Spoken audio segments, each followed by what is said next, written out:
사랑하는 성도 여러분, 오늘 우리 삶의 가장 깊고도 민감한 영역, 바로 욕망에 대해 하나님의 지혜를 구하는 시간을 갖겠습니다. 이 메시지를 시작하기에 앞서 잠시 시간을 내어 구독과 좋아요를 눌러주시면 감사하겠습니다. 여러분의 작은 참여가 이 귀한 말씀이 더 많은 영혼에게 닿는 통로가 됩니다. 이 영상을 공유하는 것은 하나님의 은혜를 나누는 일과 같습니다. 참여해주시는 모든 분들의 삶에 주님의 평안과 축복이 가득하기를 기도합니다. 성적인 욕망이 솟아오를 때 사탄은 그의 미사일 발사대를 최고 경계태세로 전환합니다. 욕망이 일어난다는 것 자체가 사탄의 승리를 의미하지는 않습니다. 하지만 그것은 우리가 사탄의 공격에 가장 취약해지는 순간임을 의미합니다.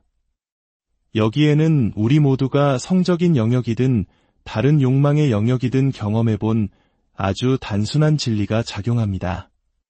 그것은 바로 무언가에 대한 욕망이 크고 강렬해질수록 우리는 그것을 죄악된 방식으로 충족시키기 위한 기만적인 합리화에 더 쉽게 넘어가게 된다는 사실입니다. 사탄은 어떻게 우리의 성적인 욕망을 우리 자신을 공격하는 무기로 사용할까요? 오늘 우리는 성경 말씀을 통해 사탄이 우리를 무너뜨릴 수 있는 유일한 방법은 그의 방식이 하나님의 방식보다 더 만족스러울 것이라고 우리를 설득하는 것뿐임을 배우게 될 것입니다. 오늘 본문 말씀은 우리에게 4가지 중요한 교훈을 줍니다. 우리는 이 교훈들을 하나씩 차례로 펼쳐보며 그 의미를 깊이 탐구하고자 합니다. 첫째, 독신은 하나님께서 주신 축하받아야 할 선물입니다.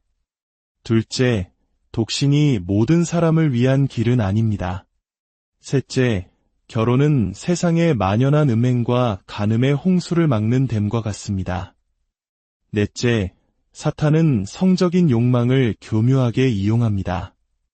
자, 그럼 첫 번째 교훈부터 살펴보겠습니다. 독신은 하나님께서 주신 축하받아야 할 선물입니다. 고린도전서 7장은 사도 바울의 독신 생활을 위한 선언문이라고 부를 수 있습니다. 바울은 1절에서 남자가 여자를 가까이 아니함이 좋으니라 라고 말합니다. 이는 8절에서 미혼인 자들과 과부들에게 나와 같이 그냥 지내는 것이 좋으니라 라고 말한 것과 같은 의미입니다. 즉, 여자를 가까이 하지 않는 것이 좋다는 것은 독신으로 지내는 것이 좋다는 뜻입니다. 사도 바울은 독신의 삶에 너무나 확고한 신념을 가지고 있었기에 모든 사람이 그와 같기를 바랐습니다. 하지만 바울이 독신을 귀하게 여긴 이유는 오늘날 많은 사람들이 독신을 선택하는 이유와는 근본적으로 다릅니다. 오늘날 많은 이들이 결혼을 깨면서까지 독신을 원하는 이유는 그저 자기 실현과 개인의 자유를 위해서입니다. 누구의 종도 되고 싶지 않기 때문입니다.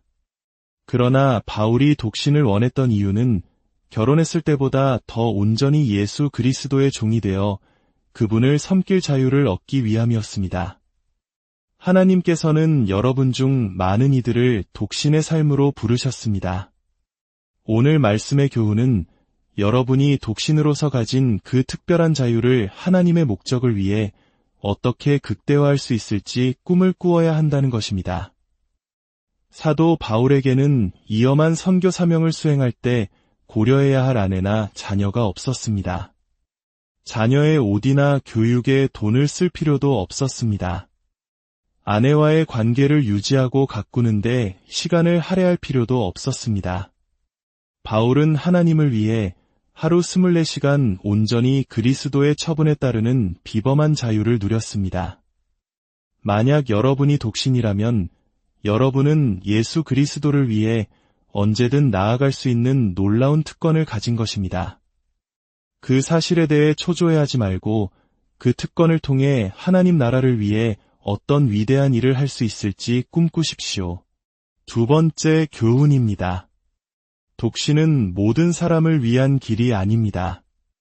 7절에서 바울은 이렇게 말합니다. 나는 모든 사람이 나와 같기를 원하노라. 그러나 각각 하나님께 받은 자기의 은사가 있으니 이 사람은 이러하고 저 사람은 저러하니라. 즉, 바울은 모든 사람에게 독신을 권하고 싶었지만 각 사람에게 자신의 부르심과 은사를 다르게 나누어 주시는 하나님의 지혜에 순종했습니다. 하나님께서는 어떤 이에게는 독신의 은사를, 다른 이에게는 결혼의 은사를 주십니다. 독신이 모든 사람을 위한 길은 아닌 것입니다. 세 번째 교훈으로 넘어가겠습니다. 결혼은 음행과 간음의 홍수를 막는 댐입니다. 먼저, 결혼은 혼전 성관계, 즉 음행에 대한 방어벽입니다. 1절에서 바울은 독신으로 지내며 성적으로 활동하지 않는 것이 좋다고 말합니다. 그리고 2절에서 덧붙입니다. 음행의 유혹을 피하기 위하여 남자마다 자기 아내를 두고 여자마다 자기 남편을 두라. 여기에 혼전 성관계에 대한 매우 분명한 암시, 즉 금지가 담겨 있습니다. 오늘날 일부 사람들은 성경에서 말하는 음행이 무분별한 성관계를 의미할 뿐 서로에게 헌신하고 약혼한 사이라면 괜찮다고 주장합니다. 하지만 이는 성경의 말씀을 그 도덕적, 신학적 맥락에서 떼어내어 왜곡하는 것입니다. 고린도전서 7장만 제대로 읽어봐도 그런 결론에 이를 수 없습니다. 예를 들어 36절과 37절을 보십시오. 누구든지 자기의 약혼녀에 대한 행동이 합당하지 못하다고 생각할 때에 그의 욕정이 왕성하고 그대로 할 필요가 있거든 원하는 대로 하라. 그것은 죄 짓는 것이 아니니 그들로 결혼하게 하라. 그러나 그가 마음을 정하고 또 부득이한 일도 없고 자기 뜻대로 할 권리가 있어서 그 약혼녀를 그대로 두기로 하여도 잘하는 것이니라. 여기서 약혼녀는 원어로 처녀를 의미합니다. 바울의 가르침이 무엇인지 정직하게 생각해 봅시다. 약혼한 커플의 혼전 성관계에 대해 바울은 무엇을 가르칩니까? 그는 독신이 더 선호된다고 말합니다. 하지만 성적인 욕망이 너무 강해지면 어떻게 하라고 합니까? 서로 헌신했으니 그냥 잠자리를 가져라고 조언합니까? 결코 아닙니다. 성경의 조언은 매우 분명하고 엄중합니다. 결혼하라, 약혼한 커플을 위한 혼전 성관계는 기독교적인 선택사항이 아닙니다. 그것은 성경적인 선택이 아닙니다. 음행에 대한 유혹의 해결책은 서로 언약적 관계를 맺고 성적인 만족을 누리는 것이 아니라 결혼하는 것입니다. 결혼을 하고 나면 더 이상 음행을 저지를 수는 없지만 간음을 저지를 수는 있습니다. 그래서 바울은 결혼이 음행의 홍수뿐만 아니라 간음의 홍수를 막는 댐이라고 이어서 말합니다.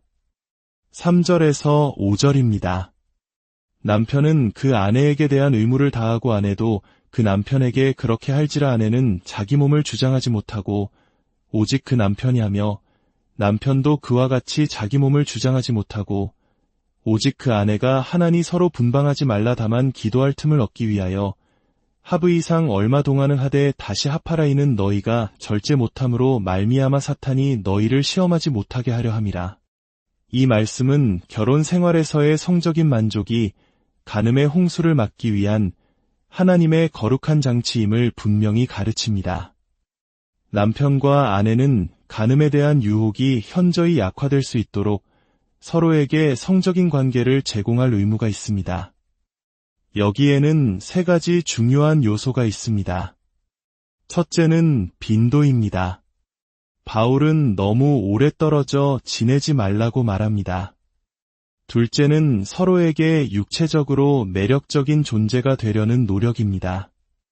물론 이는 매우 민감하고 복잡한 문제입니다. 우리는 세상의 기준에 맞출 필요도 없고 그래서도 안 됩니다. 하지만 배우자가 무엇을 좋아할지 전혀 신경 쓰지 않는 무심한 태만과 외모에 대한 강박적인 집착 사이에는 분명 성경적인 균형이 존재합니다. 서로를 향한 배려와 사랑의 표현으로서 자신을 가꾸는 지혜를 구해야 합니다. 가장 중요한 세 번째 요소는 관계의 전반적인 질입니다. 만약 부부 사이에 분노, 억울함, 자기 연민, 원망이 가득하다면 건강한 성생활은 불가능합니다. 따라서 이 말씀은 모든 부부에게 자신을 낮추고 회개하며 용서를 구하고 새로운 관계를 시작하라는 부르심이기도 합니다. 이제 마지막 네 번째 교훈입니다. 사탄은 성적인 욕망을 이용합니다. 저는 사탄이 성적 욕망을 창조한다고 말하지 않았습니다. 성적 욕망은 하나님께서 창조하신 선한 것입니다. 사탄은 선한 것을 창조하지 않습니다. 그는 그것을 이용하고 남용할 뿐입니다. 5절 말씀처럼 부부가 절제하지 못할 때 사탄이 시험합니다. 성적인 욕망이 솟아오를 때 사탄은 총공세를 펼칩니다. 욕망이 강해질수록 우리는 죄를 정당화하는 합리화에 취약해집니다. 만약 당신과 약혼자가 단둘이 차 안에 있을 때 비로소 무엇이 옳고 그른지를 결정하려 한다면 99%의 확률로 당신은 죄의 편에 서게 될 것입니다. 욕망이 강할수록 우리는 죄악된 만족을 더 쉽게 합리화하기 때문입니다. 우리는 욕망이 잔잔할 때 도덕적인 성찰을 해야 합니다. 그래야 사탄의 합리화라는 파도가 우리의 머리를 덮칠 때 진리라는 닻을 내릴 수 있습니다. 사탄의 목표는 하나님의 모든 선한 것을 악하게 만드는 것입니다. 그는 진주와 같은 성적 욕망을 하나님의 진리와 은혜라는 굴에서 떼어내려 합니다. 만약 사탄이 성을 하나님과 분리시키는 데 성공한다면 그는 그것을 파괴한 것입니다. 혹은 그는 그 진주를 가져다가 음행, 간음, 포르노, 근친상간, 아동학대, 동성애, 자위와 같은 돼지들에게 던져버립니다. 돼지는 진주를 먹지 않습니다. 그저 발밑에 짓밟을 뿐입니다. 성적인 욕망이라는 진주는 하나님의 은혜와 진리라는 굴 안에서 온전한 아름다움으로 자라나 결혼이라는 황금 펜던트 안에 놓여야 합니다. 그렇다면 독신으로 살아가는 이들은 그 욕망을 어떻게 해야 할까요? 독신의 삶을 사는 이들에게 성적 욕망이라는 진주는 인간의 창조성을 이끄는 바퀴 속의 원자력 베어링과 같은 역할을 하도록 주어졌습니다. 한 연구에 따르면 성적으로 방종했던 시대는 문화적으로 가장 빈곤했고 반대로 성적 활동에 제한을 두었던 시대에 가장 풍요로운 창조적 결과물이 나왔다고 합니다. 하나님의 은혜로 가능합니다. 성적인 욕구는 생산적이고 창조적인 동력으로 전환될 수 있습니다. 결론을 맺겠습니다. 이 싸움의 심각성을 기억해야 합니다. 사탄은 만만한 상대가 아닙니다. 그는 수백만 명을 그의 속박 아래 단단히 붙들고 있습니다. 하지만 잊지 마십시오. 하나님의 아들이 세상에 오신 것은 마귀의 일을 멸하기 위함입니다. 우리에게는 저항할 길이 있습니다. 데살로니가전서 4장 3절에서 5절은 그 해답의 열쇠를 줍니다.